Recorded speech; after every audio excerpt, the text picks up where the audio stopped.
Hello, hello, everybody. Welcome back to High Vibing It. We are very pleased to be talking at you today, hopefully with you energetically, even though you're not speaking to us in this moment in time, you are on some level. That's why we're here to talk about this very important topic in today's solo episode, just me and Lindsay hanging out.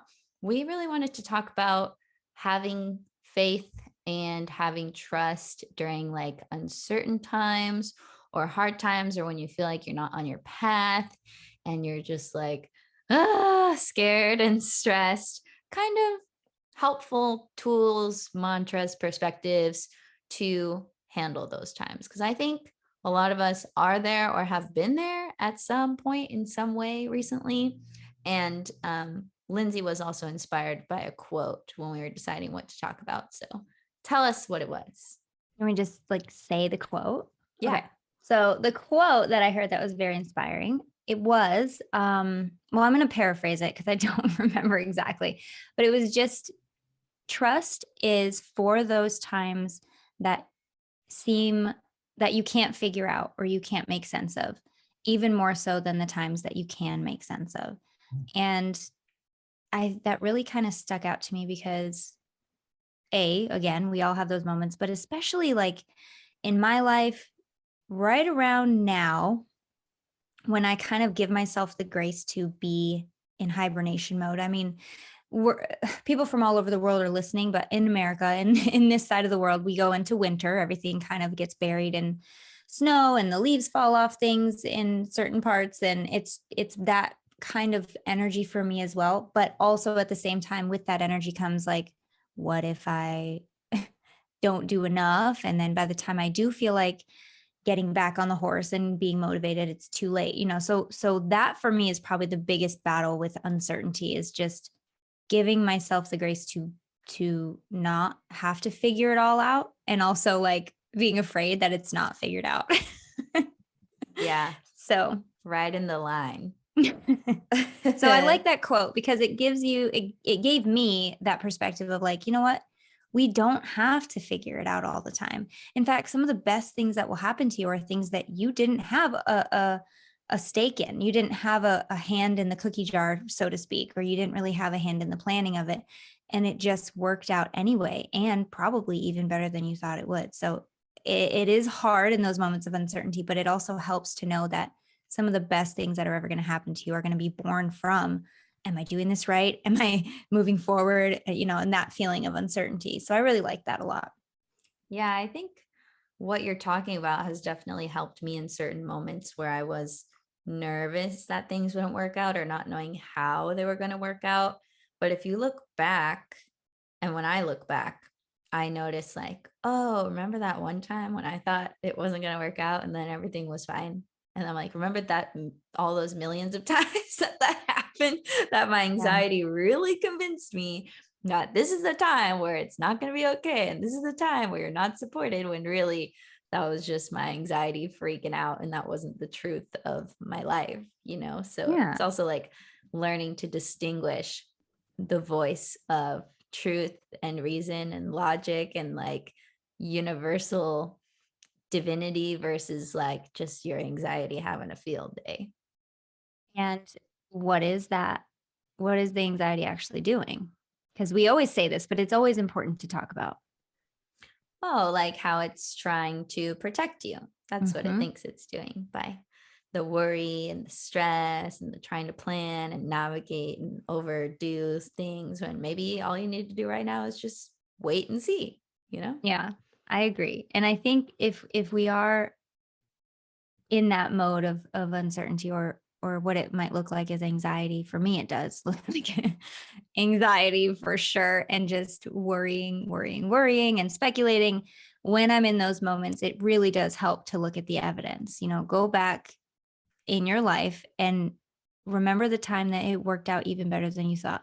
You probably have a lot of evidence supporting this idea of trust and having faith. And even if it feels scary, there is some freedom in doing that. In saying, okay, universe, I understand that I need to trust. I understand that I need to let go of the reins to some extent. So handle it. like handle this, guides, angels, whoever's listening, handle it. And there is some freedom in doing that. And it can feel scary, but it can also feel really relieving to know that you don't have to do it all. And by the way, I just have to interject myself really quickly because we are recording this after our normal time. This is our second show of the day, and it's 1:24 my time, almost 4:30 for Kelsey. And we are so mellow right now. Like I'm so mellow. We're definitely way less The excitable than energy. we were 2 So if hours you're ago. listening and you're like, what are they, did they smoke right Are they before on this? No, drugs? we did not. It's that time of day where we're normally done, but we're pulling a double whammy for you guys today because during the break, you're going to want to hear this. So anyway, take a look at your timeline, so to speak, and just remember those times where you thought you weren't sure, and miracles were happening behind the scenes that you didn't know about, and they still are.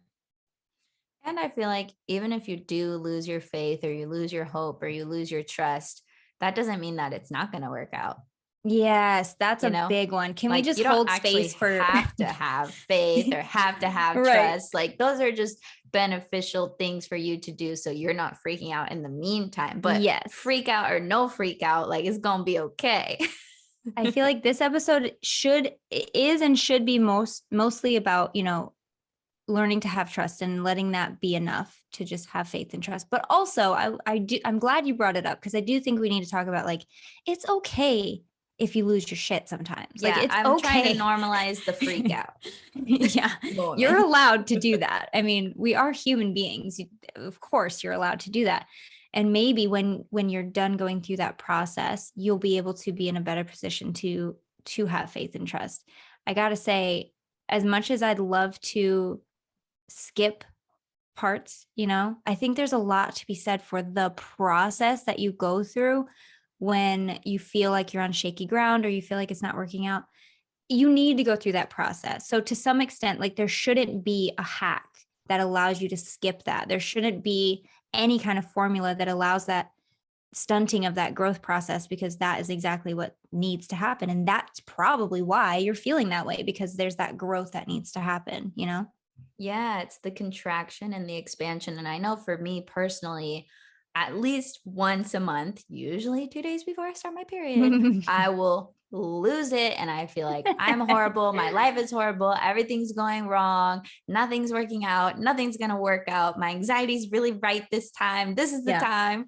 Yeah. And I will lose it for a day or two or an hour or 5 minutes or whatever it is. And after I've done that, I'm so tired that all there's left to do is just nothing, and to stop worrying, and to just, like, some part of me is just like, it's gonna get taken care of. So now you can relax after you just freaked out a bunch. Oh, I do the exact same thing. I go kicking and screaming into that trusting space. I really do. And I think a lot of us probably do. And I just imagine your spirit guides and my spirit guides, like, look at her going again. Look at her doing this again. Doing that thing again. So cute. Go. It's that time. He's so cute. Look at this. Look at this. But I see it with my kids. Just yesterday, Jack was trying to draw something and he messed up. And I have this book for them called Beautiful Oops, which is really just making beauty out of mistakes and things that you do, which I think is so important. But gosh, try to tell a 5-year-old that he can make something out of his mess up. He's very adamant. And, to some extent, I really wanted to be like, gosh, why can't he just, like, do it? And then I thought, okay, this is his process. He needs to be upset. And I told him, I was like, do you want to just go sit and be upset for a minute? Because you absolutely can do that. And then when you come back, you'll probably feel in a better space to continue your work. And sure enough, he did. And he got mad again and he stepped away again. And it's just learning that process, that everyone's process is different. And as much as I wish my kids could skip it, I also am glad that they don't get to, because everybody, gosh, what a blessing to get that process and know how you work and know what makes you tick so that you can better mess it up again. That's a really, really valuable example, because I think what you wanted to do with him, where you wanted to have him skip that process, is like what people want to do with themselves. Avoid the pain. Right. Yeah. So it's like, if you give yourself the time and the space to freak out, to lose it, to get lost in your anxiety, to not have trust, to not have faith, you'll come back. You'll be calm again. You'll figure it out, like you're not going to get lost in that forever. And I think people think with uncomfortable and scary emotions, oh, I'm going to get stuck there if I let myself go there. But actually, you get through it much more quickly when you're not resisting the process. I've found with myself and with clients and people on my retreats, like if you let yourself go there with a little bit of grace and a little bit of time and space and just the permission to feel how you feel, you will surprisingly get out of it much more quickly. Yeah. Yes, absolutely. Every time I do that, I notice that it cuts the time in half, if not more. But it is difficult. Going back to the drawing example, and I've been there too, when I'm on a project at work and I'm so deep in the trenches of it, but I know it's not working, but I try to force it, where I could just say, let me step back, let me walk away. I know I'm going to feel better, but it's so hard to do the thing that you need to do because you're so entrenched in where you are. You know what I mean? Mm-hmm. So with that example and letting him step away and come back, and I said, how do you feel now? He completely forgot about it. And he's like, oh my gosh, I do feel better. And it was almost like it validated for me that it works for me too. So it's very interesting. Kids are, man, they are seriously a crash course in your own personal growth too, because you find all of your weak spots with your children. You find everywhere that you've ignored and all of your pain points. So to allow him to do that kind of reminded me like, yeah, this does work. Interesting. Now, the next time I am feeling this way, hopefully I'll feel better and in a better position to be able to step away. But uncertainty is one of the most powerful distractions, I guess, from the vision, because we got to where we are as humans by realizing what doesn't work and adapting. And when we don't know what doesn't work or we don't know what to adapt to, it is panicking, right? So I think that's kind of where I think uncertainty comes from, is like, I don't know what I'm doing wrong and I don't know what I'm doing right. I don't know the next step forward. Can feel like it's going against our very nature, because to some extent it is, but that's where we are body and spirit. The spirit trusts like that. The spirit can trust, the soul can trust. And it's just that merging of the two. That's the practice. Yeah. I have a personal story that's coming up that I'll share for demonstration of this lovely concept that we're talking about today. And it was when I was living in Columbus, Ohio, and I had just been basically like abandoned in the most extreme way that I ever had in my whole life. And I was just falling apart. I was a mess. I didn't see how or when things would ever get better. And I was going through so much emotional processing and purging that it was heavy for a long time. And the message that kept coming to me in every single way was, it's going to be okay. You'll be okay. Like, okay was like the star word that kept slamming into my face. Like, I would go to my friend Nina, who we've had on the podcast before, and she was learning, like getting certified in Reiki. So she would practice on me and she'd be like, let's do a Reiki session today. So I'd go over and then she'd be like, oh, your guide's like, I just keep hearing the phrase, like, you'll be okay. It's going to be okay. You'll be okay. Right. And then a song would come on the radio, like, it's going to be okay. And then like, and then I would pull a card and it would be like, you're going to be okay. And then I would see a license plate. It would say like, trust God or whatever, like it's going to be okay. And the message was literally everywhere, but I was just like, I don't see how. I don't feel that I'm going to be okay. And then fast forward, I'm okay. Mm-hmm. So just to demonstrate, like, we're not telling you, you need to have faith, you need to trust, you need to believe, like, don't make yourself feel a way different than how you're feeling. Just support yourself in that knowing of, you're allowed to feel how you feel and it's probably going to be okay. Yeah. And it's yes, I love that. You're allowed to feel how you feel and it's probably going to be okay. Probably like 99.99% it's going to be. And sometimes better than okay. When I'm really, really convinced that's not going to be okay, and I'm like, well, I'm going to die or someone's going to die, or like I go to the worst case scenario, I'm like, well, even if I'm dead, like I'll be fine. Like I'm not really going to care once I'm dead. If I'm dead, I'll just be dead. It's fine. I'll just be dead and continue my journey from there. I'll just be in a different phase, but like I'll just keep on existing, and then I'll just be in that chapter, like that's cool. That's fine. It's whatever. Yeah. You know? That's so funny. And it's true.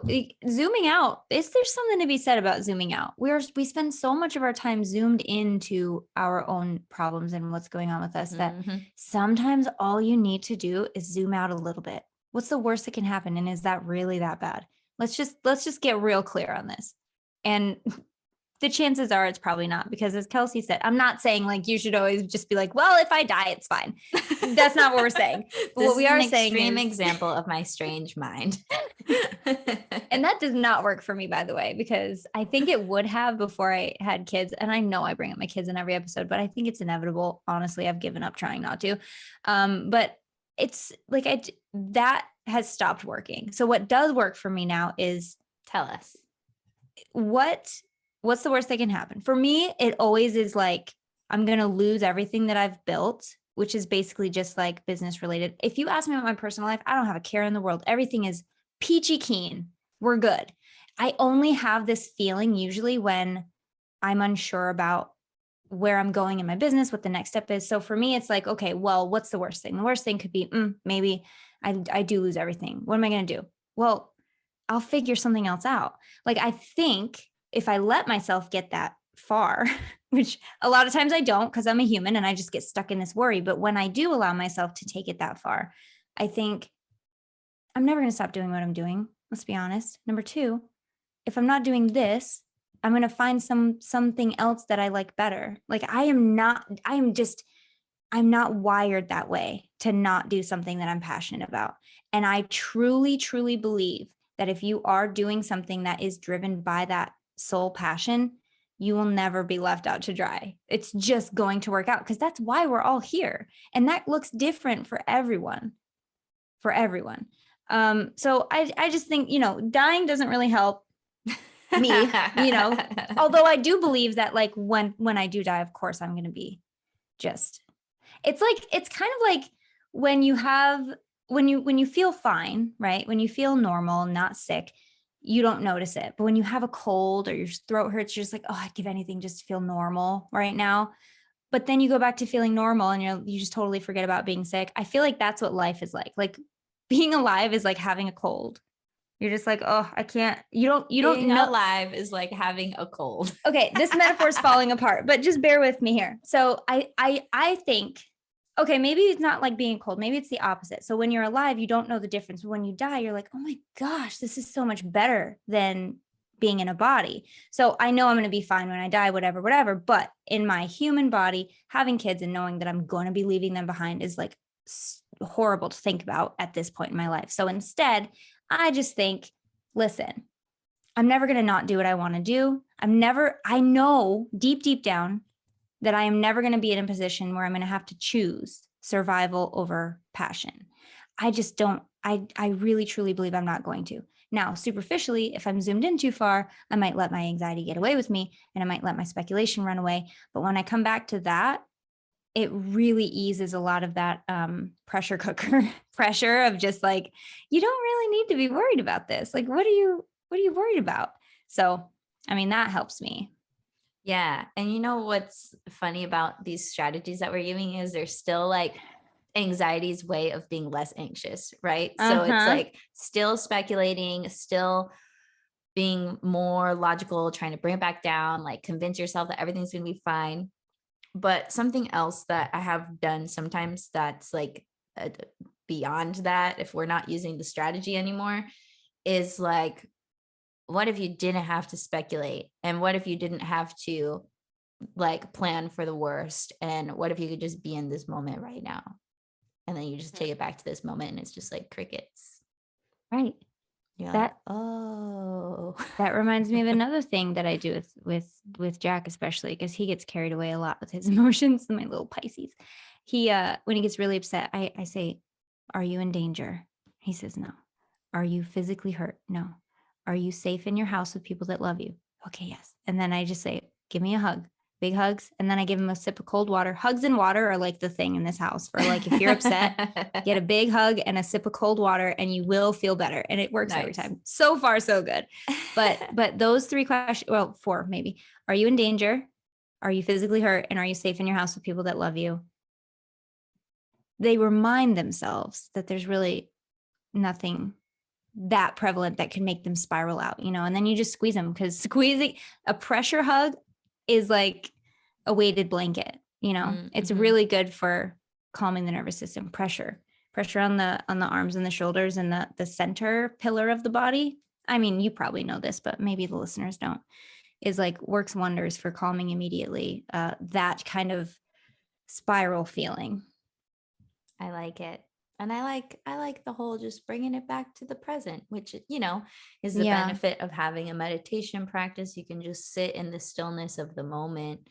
And 99.9% of the moments in your life are pretty chill. Yeah. Even people who have really traumatic lives, like that's one moment, that's another moment. But even Yeah. in those moments, I feel like that's not really when you're freaking out. You're just dealing with it. You're True. on adrenaline, you're handling the situation, you're in survival mode. That's not really the panic. I feel like the panic is the speculating about things like that happening. Right. I would agree from experience. Like, that is true. I mean, that's my I think, experience. Maybe people have had worse experiences in life than me and they were really like well, struggling emotionally in that moment. But yeah, I'm just going to talk from my most, perspective. well, yeah, exactly. And again, I do have a lot of experience with this. And I think that a lot of my suffering, if we want to say like emotional suffering or trauma, comes after the fact, when you remember what happened to you, when you remember that child who had to go through that, like And the that is stories you where, make about it. It's Mhm. my fault. They didn't Yeah. love me. I shouldn't have done that. That Or shouldn't have I happened. could have done this better, or Right. maybe if I did, yeah, is that whole, and the memory of it happening. I think you're onto something. I really do. I've never thought about it before, but in the moments when I was in these experiences, I don't remember feeling anything except, all right, just get to the next moment, get to the next Mhm. moment. And then it was Don't only die. after, yeah, that you're just like, holy crap, what just happened? And it creates a whole slew of like emotions and chemicals that run through your body. And again, as humanity, we as humans, we're designed to learn from mistakes, huge quotes over that, because that can be defined as anything. Learn from mistakes and avoid danger. And Mhm. so any kind of trauma, any kind of hardship in the past, your body and your brain will say, bad, bad, bad, danger, danger, danger. Don't ever do that again. So anything that comes remotely close to that will send these signals off into your being and raise those huge red flags, when honestly, you can never, truly, you can never experience the same thing twice, because you are physically, not only are you not the same person, but no 2 experiences can happen the exact same way. And that's not even mentioning the fact that memory is only like 50% accurate anyway. So you can never experience the same thing twice. And to add to that, let's talk about how life and the universe works. The Let's reason talk. why there are patterns and we keep running into the same problem is not so you can have the same experience. It's actually so you can have a new experience this time. It's so you can put a different ending on the same beginning. It's so you can Yeah. close that healing gap. It's so you can learn the lesson. It's so you can evolve beyond that. Yeah. So if something in your circumstances looks similar to the past and it's somewhat painful or treacherous or challenging, this is your opportunity. The universe wants it to come full circle. The universe wants you to experience the opposite of what hurt you in the past. So with my abandonment example, okay, that was the painful thing. That was the traumatic thing. That was in the context of a romantic relationship. The way for me to really be healed of that wound is not to do all this healing work and let time pass and blah, blah, blah, but it's to have the opportunity to be in another romantic relationship where I don't get abandoned, where I experience the opposite of what happened before, right? Which hopefully I believe is what's happening now, but that's an example, right? Like when you break your arm in 2 pieces, the opposite when it's healed would be when it's back in one piece. It's not broken anymore. So the reason why these challenges or these opportunities keep coming back around and around and around is because the universe wants to bring completion. It wants to bring healing. It wants you to experience what you didn't have before that you needed. Yeah. So that's my two Well, cents and on if that. you're, and you know, we talked about speculating about the past. If you're trying to be like, well, maybe I should have chosen this or done this or didn't do this, then if you were to have that choice again, what if you chose differently? Wouldn't, isn't that the goal? Isn't that Wisdom. what, That's where the wisdom comes in. isn't that the goal that we want? And I think it even should, just to get real weird for a sec, I think, of course, our listeners will be on board with this, but I think it goes back past lives too. You know, I don't think it's a coincidence that, for instance, in my past life experience, my husband left and died at sea, right? He didn't leave me, but he was like away a lot and died at sea and came back as my father in this life, who, with contrast, is now there to biologically take care of me. Like he can't, I'm sure he's going to die someday, but hopefully not. Maybe science will catch up. But anyway, he's back now to take care of me in a way that he maybe felt like he couldn't before. You know, it just, gosh, the whole thing, just the whole thing about existence in the universe and just us being here right now, having this moment. It's all about completion, duality, yin yang, opposites, and it's just my brain's about to break, but you guys know what I'm trying to say. Like it's just on every single level, full circle on every single level. It's about the balancing of the scales, so to speak, or you know, and at the very core, it just comes down to evolution of us. Yeah, that's all I'm going to say about past lives. I could go on and on. But I won't. Hey there. We hope you're enjoying this episode so far, but if you want to listen to the whole thing, we're going to invite you over to our podcast. Either search for High Vibing It on iTunes, Spotify, wherever you guys listen to podcasts, or even better, if you want to watch the extended video version of this episode that's even longer than the actual podcast itself, head over to our Patreon at patreon.com/highvibe. Lindsay, tell them what's awesome about the Patreon. Patreon is where we have all of our extended episodes. As Kelsey said, we have it on video, so you can actually see the things that we're talking about. Sometimes we have visual aids, and it's nice to know what we're talking about. We also have hangouts that we do sometimes that are exclusive to Patreon people. And you can get started with all of this and bonus content and everything that we have only for the Patreon people for as little as $3. I think it's $3.33 a month. And that's it. And you guys can get all the benefits and all access to everything that we put in there. Really cool. It's really cool, really fun, super easy to join. And you guys don't even have to do that to finish this episode. If you're like, screw it, I don't want to pay any money, I just want to hear the rest of this episode, go to our podcast, High Vibing It, search for it wherever you listen. It's totally free. Either way, enjoy the rest of the show wherever you choose to enjoy it. And we will see you guys next week because we do a new one every week. Adios. Bye.